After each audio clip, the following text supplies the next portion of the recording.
दो विधानसभा के उपचुनाव में लोकतंत्र के चौथे स्तंभ के रूप में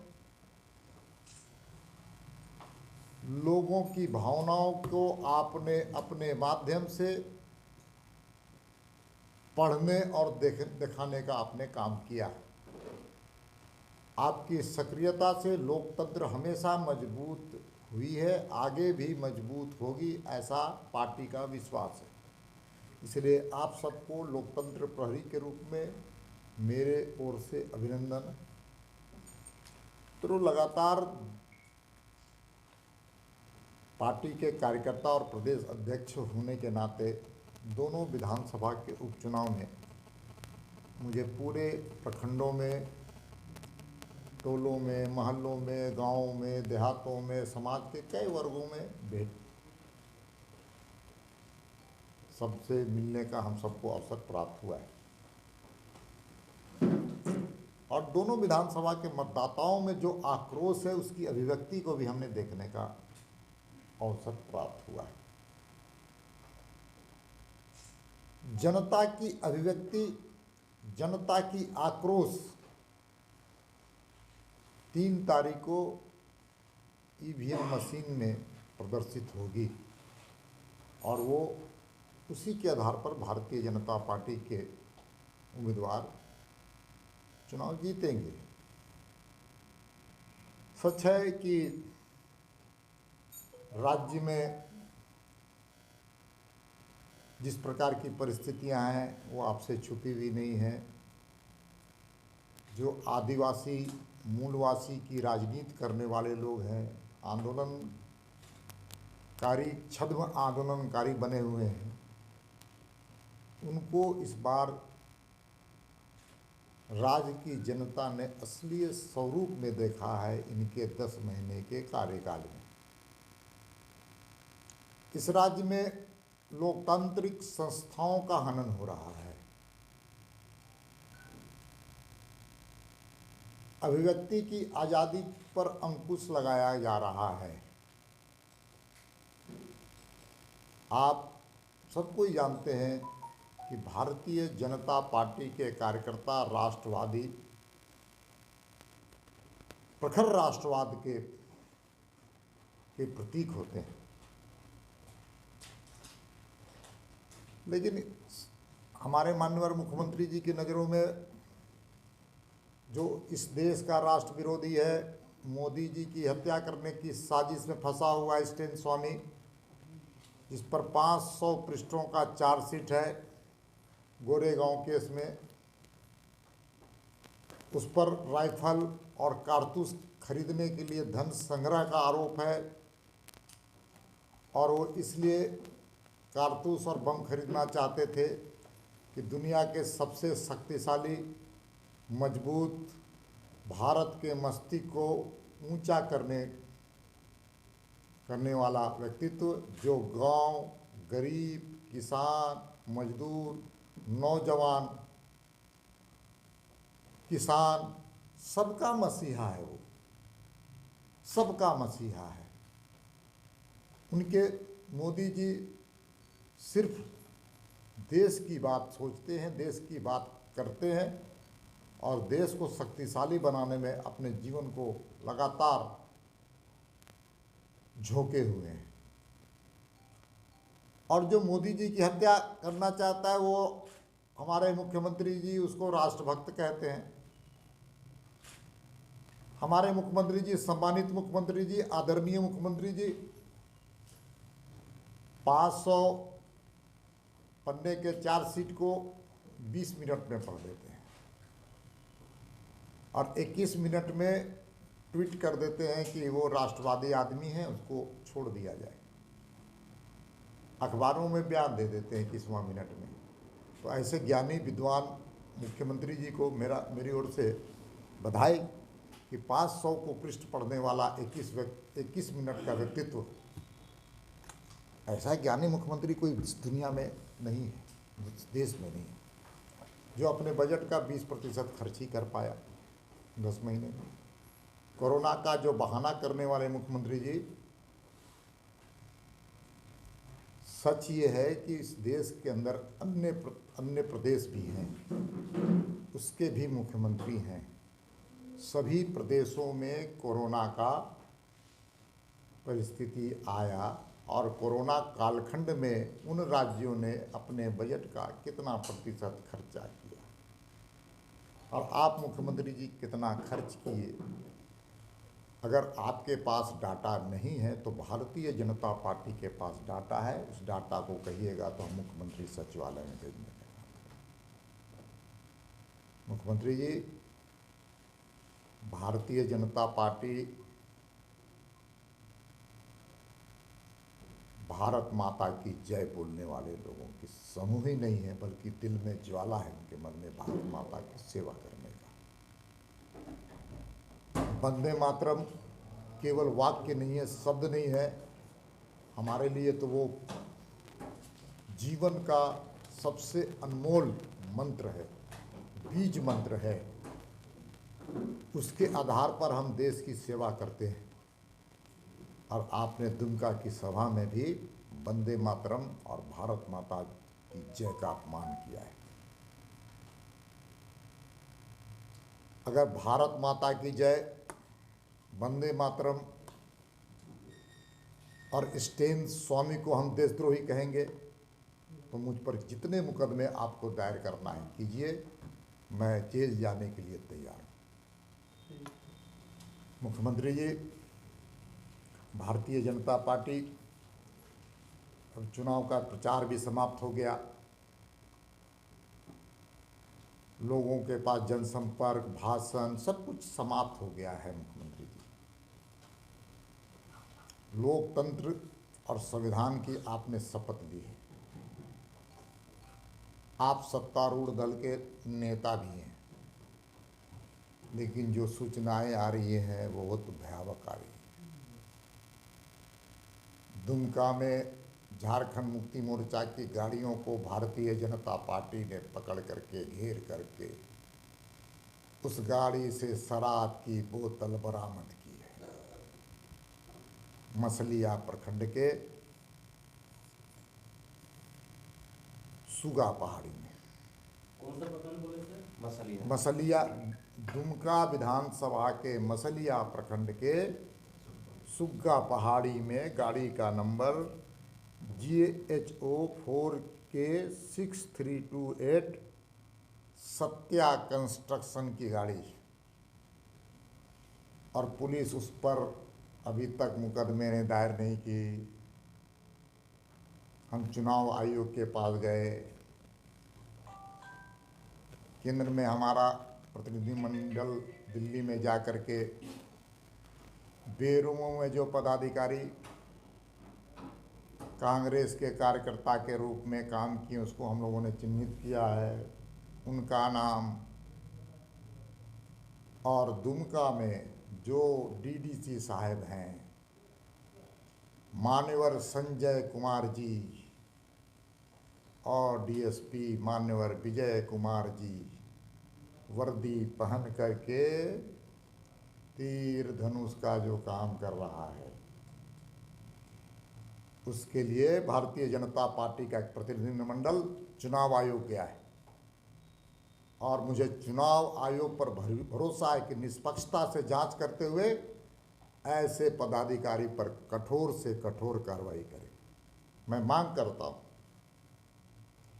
आप जिस जिले में हम बैठे हैं उसके बगल में बेरमो विधानसभा है। बेरमो विधानसभा में चेक नाका में क्या हुआ, 10 दिन से किसी की गाड़ी जांच हो रही थी, नहीं हो रही थी। चेक नाका से कौन कौन गाड़ियाँ जा रही थी, क्या क्या लेकर के जा रही थी, सरकार जानती थी, सरकार ने रोकने का काम नहीं किया। अब किसकी गाड़ी घूम रही है, और कोयला तस्करियों की गाड़ी घूम रही है, ठेकेदारों की गाड़ी घूम रही है, सरकार के शागिर्दों की गाड़ी घूम रही है, सत्तारूढ़ दल के दलालों की गाड़ी घूम रही है, नेताओं के बिचौलियों की गाड़ी घूम रही है। उस गाड़ी के अंदर क्या है, इस सरकार के यहाँ पर बैठे हुए सारे पदाधिकारी जानते हैं। मैं सरकार से विनती करता हूं और आगाह भी करता हूं कि सरकारी मशीनरी का आप दुरुपयोग कर रहे हैं। भारतीय जनता पार्टी और भारतीय जनता पार्टी की आने वाली सरकार आप पर नज़र रखी हुई है, चुनाव आयोग भी नज़र रखी हुई है। जो कोयला तस्कर हैं एनआईए खोज रहा है, वो भी सक्रिय हैं। चुनाव खत्म हो जाने के बाद भारतीय जनता पार्टी वैसे तत्वों से निपटेगी, छोड़ेगी नहीं। और हम आग्रह निवेदन करना चाहते हैं यहाँ के डिप्टी कमिश्नर को, रिटर्निंग अफसर से, कि आप निष्पक्ष चुनाव कराएं, निर्भीक चुनाव कराएं और साथ ही साथ लोकतंत्र की मर्यादा का आप पालन करें। एक बात और मैं कहना चाहता हूं, कल एक विधायक जी आए थे जो पहले बैंक में कर्मचारी थे, अफसर थे, पदाधिकारी थे। उस वक्त मैं छात्र नेता था, वो नौकरी करते थे, मैं स्टूडेंट्स लीडर था। उन्होंने कुछ अनाप शनाप बयान दे कर गया है, सम्मानित बंद होते की। उन्होंने मेरे ऊपर भी कुछ टिप्पणी की है और मुझे जब जानकारी सुबह हुई तो मैंने 1 करोड़ रुपए का मानहानि का नोटिस उनको भेज दिया है। और जो विज्ञप्ति में सिग्नेचर की है इटली के दलाल के प्रतिनिधि, कांग्रेस के प्रतिनिधि,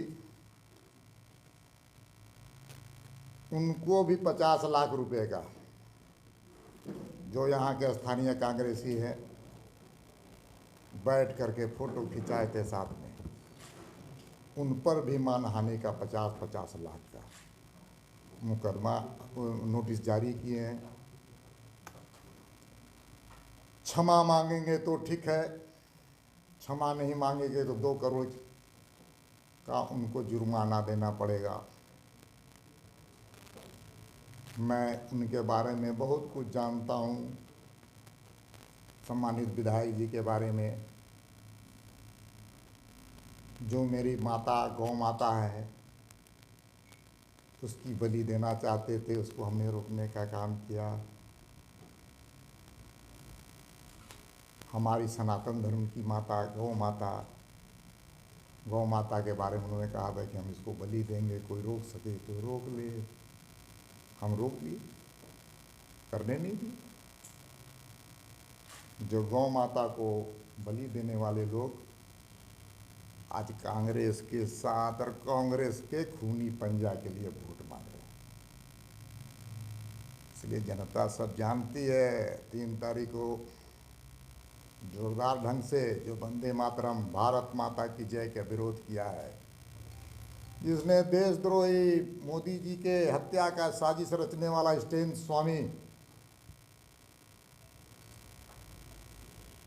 स्वामी का समर्थन किया है, जो मोदी जी की हत्या करना चाहता है। गांव गरीब मसीहा, किसान, मजदूर, नौजवान और सबके मसीहा हैं। उसकी हत्या की साजिश करने वाले स्टेन स्वामी को समर्थन किया है, जो भारत माता के को अपमान किया है, जो वंदे मातरम के नाम को अपमान किया है। झारखंड की जनता इस अपमान का बदला ले। बहुत बहुत धन्यवाद मेरी ओर से। अच्छा, आप उस बयान पर अभी भी कायम है जिसमें आपने कहा था कि 3 महीने के अंदर सरकार? मैं 100%, 100% मैं कह रहा हूँ, मैं उस बयान पर आज भी कायम हूँ। 3 महीने के अंदर अंतर विरोध से, शब्दों को सुनिएगा, अंतर विरोध से सरकार गिरेगी। हम पर देशद्रोह का मुकदमा दायर किया गया है। सरकार में हिम्मत है तो गिरफ्तार करे दीपक प्रकाश को। 1 नहीं 2 मुकदमे दायर किए गए, एक दुमका में और दूसरा साहेबगंज में। मैं तो चुनौती दे रहा हूं, हमने बहुत संघर्ष किया अन्याय के खिलाफ। देखते हैं कितना तुम में दम है दमन करने का। इसलिए भारतीय जनता पार्टी के कार्यकर्ता हैं, कोई झारखंड मुक्ति मोर्चा के कार्यकर्ता नहीं जो झारखंड आंदोलन को बेचने का काम किया था नरसिम्हा सरकार ने। बंधु तिर्की जी आप पे आरोप भी लगाए थे कि केएन अब तो प्रसाद कह को- दिए, हम तो कह दिए आपको, उस पर हम स्टाइल और इनके क्या संबंध स्टाइल है? दीपक प्रकाश का था, है, रहेगा। केएन प्रसाद- सुनिए ना, केएम प्रसाद आपको हम बता दे रहे हैं, हम तो कह रहे हैं कि उस पर मुकदमा हम दायर कर रहे हैं। आप उनको अपने अखबार के, जिन अखबारों ने लिखा है वो भी अगर प्रमुखता से नहीं छापेंगे तो मैं उन पर भी विचार करूंगा। मैं ये भी कह रहा हूं, स्टाइल मेरा है, मेरा था और है। कोई माइका लाल मेरा अकाउंट्स देखना चाहता है, सीबीआई और ईडी सबको मैं दिखाने के लिए तैयार हूं। और इसी के एवज में उनको सिद्ध करना पड़ेगा, उनके आरोप को, उनके आरोप को सिद्ध करना पड़ेगा, नहीं तो 1 करोड़ रुपया मेरे पॉकेट में आएगा और मैं इसी बोकारो में वनभोज का कार्यक्रम करूंगा उस पैसे का। आपको भी आमंत्रित करेंगे।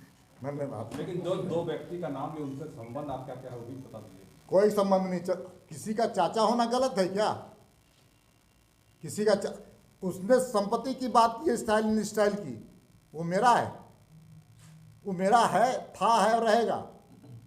और मैं कहता हूं, मैं उनकी बखेड़िया नहीं उतारना चाहता हूं। राजनीति में मैं इतना गिरना नहीं चाहता हूं। जिसने गाय काटने की बात की थी, गाय मेरी माता है। जो मामला दुमका में दर्ज किया गया है, जो अंबर लकड़ा, और मेरा आग्रह है, जिन अखबारों ने लिखा, मैं विनती करके चाहता हूं कि उसका स्पष्टीकरण भी आना चाहिए कि मैं मुकदमा दायर करूंगा। मैं नोटिस दिया हूं, नोटिस का जवाब अगर वो माफी नहीं मांगेंगे तो मैं मुकदमा दायर करूंगा। अध्यक्ष जी, जो मामला दुमका में दर्ज हुआ है, वहाँ के जो एसपी हैं अंबर लकड़ा, उनका ये कहना है कि वो आपसे पूछताछ करेंगे इस मामले में, तो विभाग पूछताछ करेगा। अरे मैं तो तैयार हूं, मैं तो घूम रहा हूं पूरे प्रदेश में। मैं दिल्ली जाने वाला तो छोड़ दिया, इन्हें कोई कहे कि भाग गया दिल्ली। मैं घूम रहा हूं, सरकार में दम है, हिम्मत है तो हथकड़ी लगा कर दिखाए। भारतीय जनता पार्टी का कार्यकर्ता हूं, कोई झारखंड मुक्ति मोर्चा कार्यकर्ता नहीं जो नरसिम्हा राव की सरकार बचाने के लिए क्या क्या लिया था, क्या क्या किया था। भारतीय जनता पार्टी के कार्यकर्ता हैं, भारत माता की जय बोलते हैं तो हृदय के में लगा करके बोलते हैं। अब तो पोल खुलेगा, कई पोल खोलेंगे। झारखंड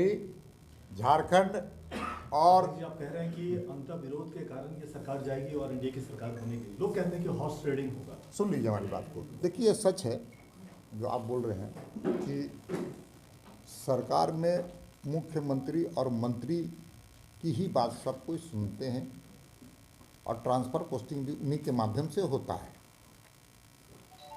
अब बाकी पीछे की बात अब क्या बता रही, किसी विधायक को पूछिए उसके दिल में हाथ डाल करके यूपीए गठबंधन का, एक संतरी भी उनकी बात नहीं सुनता है, कोई वीडियो नहीं सुनता, कोई सीओ नहीं सुनता।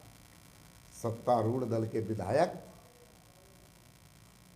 से जनता को ज़्यादा उम्मीद रहती है कि मेरी सरकार है, हमारे विधायक की सरकार है। एक भी विधायक बेचारा कोई काम नहीं करा पाता। ये पहली सरकार है किसी महिला को कोई मंत्री नहीं बनाया गया है, पहली सरकार है। 2000 से लेकर अब तक की बात करिएगा। जोबा मांझी है सर। शोभा मांझी क्या है आप नहीं समझ रहे? महिला नहीं, महिला के बारे में महिलाओं के सच में आप थोड़ा इसको भी ध्यान दीजिए कि महिला सुरक्षा के सवाल पर 1200 महिलाओं का बलात्कार करने को संरक्षण देने वाली सरकार। अध्यक्ष जी, ऐसा नहीं लग रहा है कि आप लोगों ने जिस प्रकार आरोप लगा रहे हैं कि सत्ता का दुरुपयोग कर रहा है, कहीं ना कहीं आप लोगों की चिंता हो गई कि चुनाव हार रहे हैं? देखिए, जो चुनाव हारता है वही पैसा बांटता है, हारता है वही दारू बांटता है। हमको जनता पर भरोसा है, उनको दारू के बोतल पर भरोसा है। तो जनता पर भरोसा तो कितनों पैसा बांटे। आप देख दीजिए 10 तारीख को आपके सामने मैं रूबरू होऊंगा और आपसे मिठाई खाऊंगा जो मैं सच बोल करके जा रहा हूँ। अध्यक्ष जी, आप पोल खोलने की बात कर, पोल खोलेंगे, आप समय का इंतजार कीजिए। ऐसा तो नहीं कि हमको आप- गिरफ्तार हैं? विपक्ष आपका पोल खोल रहा है तो आप भी उनका पोल खोलने का पोल काम तो अभी जब खुलेगा तो सरकार की स्थिति बदतर होगी। बार बार बेरोक में एनआई की टीम खोलने की बात हो रही है, लेकिन उस दिन भी आपने पीसी में कहा था। मैं आपको बता के जा रहा हूँ, एनआईए को खोज रही है, एनआईए उसको गिरफ्तार करेगी। नाम भी बता दीजिए। बताएंगे, चुनाव का दिन है। चुनाव का बाद हमसे नाम पूछ लीजिएगा। आप भी जानते हैं, आप भी नाम पूछ जानते हैं, ऐसा थोड़ी नहीं जानते, खूब जानते हैं, हमसे आप ज़्यादा। जानते हैं अध्यक्ष जी, तो आपसे क्यों पूछते हैं? नहीं जानते हैं। ऐसे कई लोग हैं जिसके फर्जी कंपनी है, फर्जी वहाँ कारखाने हैं, फर्जी कारखाने बिहार में हैं। सबका पोल खोलेंगे, किससे किसका संबंध है उसका भी पोल खोलेंगे। और एनआईए जिसको खोज रही है, अब उसको एनआईए पकड़ेगी, और पकड़ेगी ही नहीं, मैं आपको बताता हूँ, एनआईए से फिर मैं ईडी और सीबीआई की भी मांग करूँगा, उनके संपत्ति की जांच की। एनआईए तक ही मैं रखूँगा नहीं, मैं जाऊँगा, मैं कोयले मंत्री से और अमित शाह जी से मैं मिलने वाला हूँ, और मिल करके जो कोयला व्यापारी एनआईए में फंसे हुए हैं उन पर ईडी की जांच की हम मांग करेंगे। और ईडी की जब जांच होगी तो सारा पोल खुलेगा अवैध कमाई का। मतलब अब दीपक प्रकाश जी का पोल खोला तो दीपक प्रकाश जी भी अब लोगों का पोल मेरा कोई पोल नहीं खोल सकता, कोई माई के लाल में हिम्मत नहीं। हमारा जैसा कार्यकर्ता 40 साल से काम कर रहा है, और राष्ट्रीय स्वयंसेवक संघ, विद्यार्थी परिषद, युवा मोर्चा और भारतीय जनता पार्टी के कार्यकर्ता में मैं पाक साफ हूँ। हिम्मत है तो मेरा पोल खोल के देखे, मैं उनको न्यायालय में घसीट के दिखाऊंगा। दीपक प्रकाश जी जब सरकार थी तब क्यों नहीं पोल खोला आपने, और अभी 10 महीने की सरकार हो गई उसके बाद आप पोल खोलने की बात कर रहे हैं? 10 महीने की सरकार का पोल खोलेंगे ना कि कैसे बालू की तस्करी हो रही। आपकी जब सरकार थी तो उस समय क्यों नहीं खोला आपने? क्या चीज? जब आपको ये सारी चीजें पता थी। अभी अरे हम अपनी सरकार का पोल खोले, जब आप नहीं, हम अपनी सरकार जब पहला आदमी होंगे, ये तो बड़ा हास्यास्पद आदमी है। किस अखबार में आप है भैया? नुकसान हो रहे हैं, ये भी बड़ी बात है। और मैं वो चेहरे भी मैं नकाब को उतरवा दूंगा इस सरकार से, केंद्र की सरकार से, कि क्यों परेशान है कुछ लोग। जब जब ये प्रश्न उठता है कि उस पर ईडी की जांच हो, सीबीआई की जांच हो, एनआईए उसको पकड़े, तो कुछ ऐसे लोग, सफेद पोश लोग भी परेशान हैं। ये सबसे बड़ा ज्यादा दुखद है इस क्षेत्र के लिए। एक बात लगातार आप बोल रहे थे, एक बात आ रहा है, उनके विधायक बोल रहे हैं कि भाई आप सीबीआई एनआईए से डरा रहे हैं लोगों, विधायक को, उनके विधायक को। डरा नहीं रहे हैं, कार्रवाई हो रही है। कलकत्ते में छापे पड़े हैं इनकम टैक्स के, और वो मामले अब ईडी में जाएंगे। मैं आपको बोल के जा रहा हूँ, अमित अग्रवाल नामक एक व्यवसायी के यहाँ इनकम टैक्स के छापे पड़े हैं। ईडी की कार्रवाई होगी, सीबीआई की कार्रवाई होगी, और उस पर दूध का दूध और पानी का पानी।